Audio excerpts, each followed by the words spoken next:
Here are my thoughts on running and for the sport of wrestling for training. I think probably in the preseason, some 2-mile runs. Maybe you might run 2 miles every other day for a couple of weeks. Other than that, I would not do it. I would just worry about wrestling. Besides jogging and rolling before practice, get these kids' feet moving and engage in the sport of wrestling. Certainly after practice, some sprints, maybe some bleachers are fantastic, but 2, 3, 4-mile runs. Some even say it's counterproductive for wrestling, which is an anaerobic sport for the most part.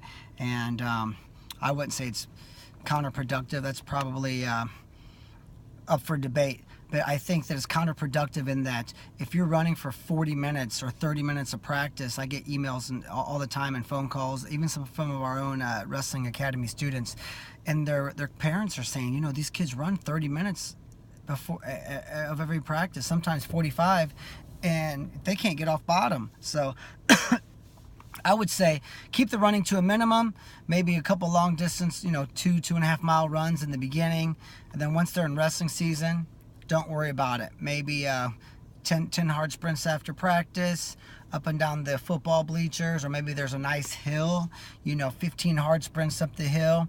As long as you get about 3 days of recovery before the competition. You don't want your legs worn out before the competition. And other than that, some 15-minute, 10-minute sprint sessions, hills. But I wouldn't even run flat, and I wouldn't run long distance. And I certainly wouldn't interrupt precious drill time to run.